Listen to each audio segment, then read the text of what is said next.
ସରଳ ମଣିଷଟିଏ ଅନ୍ୟକୁ ଖୁବ୍ ସହଜରେ ବିଶ୍ୱାସ କରିଯାଏ। ଆଉ ସେଇଥିପାଇଁ ସେ ଧୋକା ଖାଏ, ଦୁଃଖ ପାଏ, ଆଉ କଷ୍ଟ ବି ପାଏ। ତେଣୁ ଜଣକୁ ବିଶ୍ୱାସ କରିବା ପୂର୍ବରୁ ଗଭୀର ଭାବେ ଚିନ୍ତା କରନ୍ତୁ, ଆପଣ ଠିକ୍ କରୁଛନ୍ତି ତ? ଯେଉଁମାନେ ଅନ୍ୟର କ୍ଷତି କରନ୍ତି, ଅନ୍ୟର ଅନିଷ୍ଟ ଚିନ୍ତା କରନ୍ତି, ନିଜର ଲୋକଙ୍କୁ ବି ଅସୁବିଧାରେ ପକାଇବା ପାଇଁ ପ୍ରୟାସ କରନ୍ତି, ଦେଖାଯାଏ ସେମାନେ ଖୁବ୍ ସୁଖରେ ଜୀବନ ବିତାଉଛନ୍ତି, ଆରାମରେ ରହିଛନ୍ତି ଏବଂ ସେମାନଙ୍କର କିଛି ବି କ୍ଷତି ହୋଇନାହିଁ। ଅଥଚ ଯେଉଁମାନେ ସତ୍ ପଥରେ ଯାଆନ୍ତି, ଅନ୍ୟର ମଙ୍ଗଳ ଚିନ୍ତା କରନ୍ତି, କାହାର ବି କେବେ ଅନିଷ୍ଟ କରନ୍ତି ନାହିଁ, ସହଜରେ ଅନ୍ୟକୁ ବିଶ୍ୱାସ କରିଯାଆନ୍ତି, ଧର୍ମକୁ ବିଶ୍ୱାସ କରନ୍ତି, ବେଳେବେଳେ ସେମାନେ ଅସୁବିଧାରେ ପଡ଼ନ୍ତି, ବିପଦରେ ପଡ଼ନ୍ତି, କଷ୍ଟ ବି ପାଆନ୍ତି। ତା ମାନେ ନୁହେଁ ଯେ ସତ୍ ପଥରେ ଯିବା ଜୀବନରେ ଏକ ବିରାଟ ଆଉ ମସ୍ତ ବଡ଼ ଭୁଲ କାର୍ଯ୍ୟ। ଈଶ୍ୱରଙ୍କ ଦରବାରରେ ଭଲ ଲୋକକୁ ଉପଯୁକ୍ତ ଫଳ ମିଳିଥାଏ, ଆଉ ଖରାପ ଲୋକକୁ ଉପଯୁକ୍ତ ଦଣ୍ଡ ବି ମିଳିଥାଏ। ବେଳେବେଳେ ଲୁକ୍କାୟିତ ଭାବେ ଏହା ପ୍ରାପ୍ତ ହୁଏ। ଆପଣ ଗଭୀର ଭାବେ ଆପଣଙ୍କ ଚତୁଃପାର୍ଶ୍ୱକୁ ଅନୁଧ୍ୟାନ କରନ୍ତୁ, ଜାଣିପାରିବେ ଜଣକୁ ତା କଲା କର୍ମର ଫଳ ନିଶ୍ଚୟ ହିଁ ଭୋଗିବାକୁ ପଡ଼େ। ଏଥିରେ ଟିକେ ହେଲେ ଏପଟ ସେପଟ ହୁଏ ନାହିଁ, ଟିକେ ବି ସନ୍ଦେହ ନାହିଁ।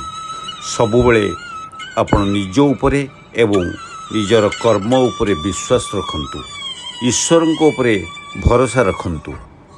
କିଛି ଲୋକ ଆପଣଙ୍କୁ ମିଠା ମିଠା କଥା କହି ଆପଣଙ୍କ ନିକଟତର ହୁଅନ୍ତି, ଆପଣଙ୍କ ସହ ନିରନ୍ତର ଭାବେ ମିଶିଯାଆନ୍ତି, ଏମିତିକି ଖୁବ୍ ସ୍ନେହ ମମତାରେ ବାନ୍ଧି ଦିଅନ୍ତି। ସେମାନେ ଏତେ ନିଜର ହୋଇଯାନ୍ତି ଯେ ସେମାନଙ୍କୁ ଆପଣ ସହଜରେ ଭୁଲି ପାରନ୍ତି ନାହିଁ। କିନ୍ତୁ ଆପଣଙ୍କୁ ସାହାଯ୍ୟ କରିବା ପାଇଁ ଯଦି କେବେ ସେମାନଙ୍କର ଆବଶ୍ୟକ ପଡ଼େ, କିଛି ଲୋକ ନିର୍ଦ୍ୱନ୍ଦ୍ୱରେ ଆଗେଇ ଆସନ୍ତି ଆପଣଙ୍କୁ ସାହାଯ୍ୟ କରିବା ପାଇଁ, ଯେଉଁମାନେ ଆପଣଙ୍କର ପ୍ରକୃତ ବନ୍ଧୁ। ଆଉ କିଛି ଲୋକ ବିଭିନ୍ନ ବାହାନା ଦେଖାଇ ପଛଘୁଞ୍ଚା ଦିଅନ୍ତି, ବାଟ ଭାଙ୍ଗି ଚାଲିଯାଆନ୍ତି। ଆପଣଙ୍କୁ ସାହାଯ୍ୟ କରିବାକୁ ହେଲେ ସେମାନଙ୍କ ସ୍ୱାର୍ଥରେ ବାଧା ସୃଷ୍ଟି କରିବାକୁ ଚାହାନ୍ତିନି। ବିପଦ ବେଳେ ଆପଣଙ୍କୁ ପାଣିରୁ ଟାଣି ଆଣିବାକୁ ଅଥବା ନିଆଁରୁ ଭିଡ଼ି ଆଣିବାକୁ ଏମାନେ ଆଦୌ ପସନ୍ଦ କରନ୍ତିନି। ଆପଣଙ୍କ ଭଲ ପାଇଁ ସେମାନେ ତାଙ୍କ ନିଜର କ୍ଷତି ପହଞ୍ଚାଇବାକୁ କେବେ ବି ଚାହାନ୍ତି ନାହିଁ। ଆପଣଙ୍କ ପାଇଁ ସମୟ ଦେବାକୁ, ସାକ୍ଷୀ ଦେବାକୁ, ଆପଣଙ୍କ ପାଇଁ ପକ୍ଷ ରଖିବାକୁ, ଅର୍ଥ ଦେବାକୁ ଦରକାର ପଡ଼ିଲେ ଏମାନେ ବାଟ ଭାଙ୍ଗି ଚାଲିଯାଆନ୍ତି। ଯଦିଓ ସେମାନେ ପୂର୍ବରୁ ଆପଣଙ୍କଠାରୁ ଏହିଭଳି ସହାୟତା ପାଇଥାନ୍ତି, ନିଜ ସ୍ୱାର୍ଥ ପାଇଁ କିନ୍ତୁ ସେସବୁକୁ ଭୁଲିଯାଆନ୍ତି। ଆପଣଙ୍କ ପାଇଁ କାଦୁଅରେ ପଶିବାକୁ ଏମାନେ ଆଦୌ ପସନ୍ଦ କରନ୍ତିନି। ଏହିଭଳି ସ୍ୱାର୍ଥପର ଲୋକମାନଙ୍କଠାରୁ ଆପଣ ଯଥାସମ୍ଭବ ଦୂରତ୍ୱ ରଖନ୍ତୁ। ଅତି ଆପଣାର ବନ୍ଧୁ କହି ଭାସି ଯାଆନ୍ତୁନି, ଏମାନଙ୍କଠୁ ସତର୍କ ରୁହନ୍ତୁ।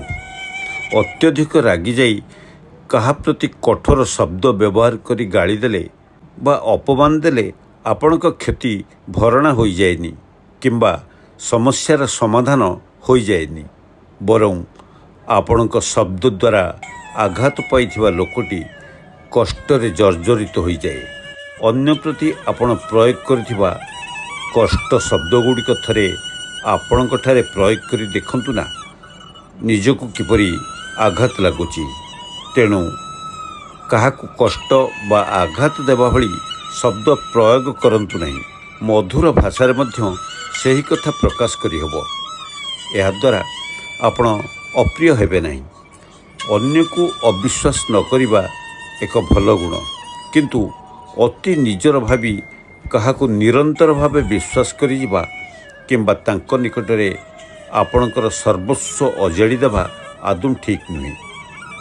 ଏହାଦ୍ୱାରା ହିଁ ଆପଣ ଅସୁବିଧାରେ ପଡ଼ିପାରନ୍ତି କିମ୍ବା ସମସ୍ୟାରେ ପଡ଼ିପାରନ୍ତି। ତେଣୁ ଅନ୍ୟକୁ ବିଶ୍ୱାସ କରନ୍ତୁ, କିନ୍ତୁ ଅତିମାତ୍ରାରେ ବିଶ୍ୱାସ କରନ୍ତୁ ନାହିଁ।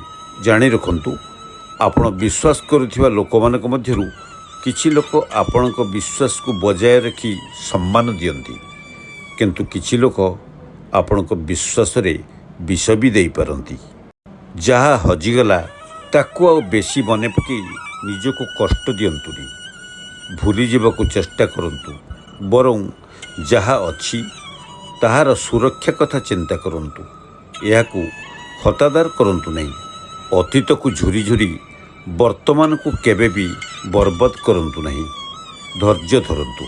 ଆପଣ ଯଦି କାହାକୁ ଅନ୍ତର ଦେଇ ଗଭୀର ଭାବେ ଭଲ ପାଉଛନ୍ତି, ଅଥଚ ସେ ଆପଣଙ୍କୁ ଧୋକା ଦେଇ ଆଜି ଭୁଲିଗଲା, ତେବେ କିଛି ଚିନ୍ତା ନ କରି ଆପଣ ବି ତାକୁ ତୁରନ୍ତ ଭୁଲି ଯାଆନ୍ତୁ। ତାକୁ ଝୁରି ହୋଇ ନିଜ ଜୀବନକୁ ବର୍ବାଦ କରନ୍ତୁ ନାହିଁ। ତା ପ୍ରତି ଆପଣଙ୍କର କେତେ ଭଲ ପାଇବା ଥିଲା ପ୍ରମାଣ କରିବାକୁ ଆଦୌ ଚେଷ୍ଟା କରନ୍ତୁନି। ତୁମେ ଯଦି କାହାକୁ ଅନ୍ତର ଦେଇ ଗଭୀର ଭାବେ ଭଲ ପାଉଥାଅ, ଅଥଚ ତୁମକୁ ସେ ଧୋକା ଦେଇ ଭୁଲିଗଲା ବା ପ୍ରତାରଣା କଲା, ତେବେ ତା ପଛରେ ଆଉ ମୁଣ୍ଡ ନ ପିଟି ତୁରନ୍ତ ତାଠାରୁ ସବୁ ସମ୍ପର୍କ ଛିନ୍ନ କରିଦେଇ ତାକୁ ଭୁଲିଯିବାକୁ ଚେଷ୍ଟା କର।